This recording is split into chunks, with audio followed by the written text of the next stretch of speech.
Hello and welcome to part two of A Sociologist Now. This is a series looking at sociology more in a current events context. So hopefully you enjoyed the last video. I'm so sorry it's been a while, but today I'm going to give you 10 different stories, give or take, mainly for paper one. So these really focus on families and households and education as the main topics, but obviously they overlap for everything. So hopefully this will be really useful for your mocks and for what we're studying right now. Okay, first up, we're going to look at a global context for families. Now, this is one small topic in the actual exam, but this really gives you a good sense of how to apply the sociology. So the first story we're going to look at here is on the left, with the Japanese government offering families with children basically to leave the capital city, Tokyo. Tokyo is incredibly densely populated. It's a huge, sprawling city. Those of you who do geography will know all about megacities and kind of the geographical element of that. So there are parts of rural Japan which obviously are underpopulated or are only populated really with the elderly because their children move away to big cities like Tokyo, presumably. Now, this isn't a unique scenario to Japan, but it's a pretty unique solution. And if you think about family diversity and if you think about internal immigration within a country, it's quite an interesting case study. So you can think about how you'd apply the rapports here, how you'd maybe look at age and families, and you maybe look at Japanese culture here, comparing it to all the other case studies that we have. Then we have this idea of nearly half of Americans aged 18 to 29 are living with their parents. So we could look at this from terms of education and whether they're moving back after university, or whether it kind of updates us from the functionalists, people like Parsons and even Wilmot and Young, and are saying that norms and values are different now. Now, it might be an economic factor, but it might also be that people just aren't getting married as early as they used to. They're not having kids. And if we think of it from a Marxist point of view, careers are coming first, or the fact they just haven't earned enough money to buy their own house. So when we think of alternatives to families such as house shares, this is kind of an update on that and maybe argues that even that's not viable for a lot of people. So there's a real parallel here with Britain, and there's a lot we can talk about in terms of class. Now, coming closer to home, if we look at ethnicity here, this story from The Voice, this is sort of about the Caribbean community in Britain, and this idea, according to the article, that Caribbean families or Caribbean British families might not survive as they are. You may well know the controversy from the textbook around Caribbean families, but we're talking about the British population here, so people who have emigrated or are descended from immigrants from the Windrush generation, for example. And there's some factors there you might be able to just make them out on the slide. So low birth rates, more mixed relationships, and the elderly going back to the Caribbean to end their life are all factors the article's outlining here. So you may want to think about, again, geography, as with the other two studies. You may want to think about ethnicity and families here, and families in a global context, as well as kind of modernity and globalization and what this might mean. And think about the census data as well that we've just been looking at for 2021 and what this shows us. Now here we have some different aspects to the topic that we may not have considered. So one story all about relationships and people having children maybe outside of the traditional nuclear family and outside of marriage. So that's a debate you need to know about. But also this idea about the biological clock, as it's put in the subheading of the article here. This idea that actually there is a finite time in which women can have children due to biology, and social norms are almost going against that. People are having kids much later, they're getting married much later, and what that shows. And then this idea that the pandemic has caused a massive shift in terms of parenting, and this is really good for gender and the role of men. So you can bring in some feminism here, you can bring in some functionalism. The idea that stay-at-home dads have risen sharply after the pandemic that might be caused by the lockdown lifestyle and being at home. So changing gender roles, you can compare that to Wilmot and Young too, and conjugal roles. So some really interesting stuff going on here in terms of this study that's coming out, and kind of updating your own knowledge in relation to the pandemic here.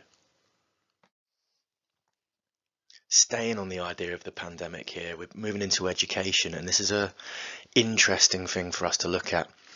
The idea that university students could be used for catch-up tutors for disadvantaged pupils in England is a really interesting study for class. It's a really interesting debate around funding in schools too, and kind of the role of education and social mobility.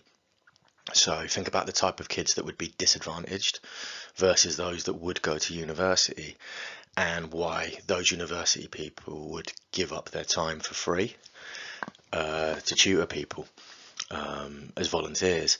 And then think about ball and marketisation, think about the Marxist views on education and the types of schools and school funding that could happen. So obviously this is just a trial, it's not a national policy, it's not government policy or anything like that. But it does show some really interesting ideas that we look at and stuff that you can apply. And again, although we might focus solely on class here, for example, you can then pull out the rest of cages and other demographics as you see fit, and think about what that tells us about the studies we already have. Here we have three very different studies, or three different stories, I should say, that we can link to our studies on education. So the first one, this figure of Andrew Tate and misogyny, and the idea, perhaps it's more a moral panic, perhaps it's more suited to crime in some respects, given what's going on with his extracurricular activity, shall we say. But the influence that social media has too, there's a lot of threads we can pull out with this story in terms of what we study and how that influences people. So we may want to think about labeling here and teacher labeling. We may want to think about how masculinity and femininity are constructed and link that to family too. And there's all kinds of issues here. But I'm thinking of Willis, for example, and his study in the lads, and this idea of kind of like a fake masculinity or a constructed masculinity that isn't real. It's more of a model, as it were, or it's more of a social expectation, and there's the sort of social controls within the subculture there. So it makes a nice comparison to what is obviously a very unpleasant topic. Then you have London private schools investigated over blanket A and A star grades in the A levels during the lockdown. So again, we're seeing a lot of stuff coming out from the pandemic and lockdown now, which affects family and education. And you can think about school type here, you can think about class, and the fact that this school has given so many children the very, very top grades, and what would sort of Ofsted make of that? How would that affect league tables? How would that affect social inequality? All of these different issues, all the different studies can be kind of combined and applied here too. But again, if you think about the kind of discussions around how schools operate and how they're inspected and challenged, what this means. And then this is a nice contrast with the last story. So why I'm leaving the Social Mobility Commission. Now this is by Catherine Birbal-Singh, who is a very controversial figure in education. She is a headmistress who I guess is often a spokesperson for the current government, or at least has been working with the current government in this Social Mobility Commission, and has a very unique school which is held up as something to study amongst teachers and within education, because their internal factors, their social control, their philosophy and their methods are very controversial. And this head teacher has decided to leave the Social Mobility Commission for various reasons, and it kind of plays into this idea of how difficult it is to really encapsulate social mobility, and reasons for it and reasons against it. So it's a really good story to read, and make you think about that, and think about class, and think about what the role of education is, and what success in education actually looks like for you guys, for us as teachers, for schools as institutions, for Multi Academy trusts. and other types of schools too. So there's three really interesting stories there to kind of compare and contrast lots of different sociological ideas. Now, finishing off, we can kind of go back to education, ethnicity, labeling, institutional racism with the first story here. So a South London school has banned certain words like bear and wow, and these are seen as predominantly black words. I think that's a really interesting debate around language and culture, given how slang is adopted by you guys and how it's used in our school and elsewhere around the country. But the idea of sort of received pronunciation being used by pupils, the idea of elaborated code and restricted code, you may remember. So upper class and middle class kids use elaborated code, a greater range of vocabulary and a way of speaking which is more accepted and traditional, versus restricted code, which is slang and seen as working class. So there's a whole range of debates around not just ethnicity but class, even gender perhaps, and a lot of the ideas around identity in school and the internal and external factors that we often mention when we're talking about education within an institution or within a school system. And then the last story again kind of shows a form of prejudice or discrimination, with disabled young people having less upward social mobility than their peers, and then class doubling down on that and adding another layer of discrimination, if you like. So we sort of mention special schools, as it were, in passing, as if that kind of categorizes the schooling and education of disabled peoples, but that's not true at all, is it? Disability is very much a spectrum, and it is very much a range of challenges for people. So the idea that any sort of disability can impact education negatively from the get-go, and class can too, is a really interesting place to study.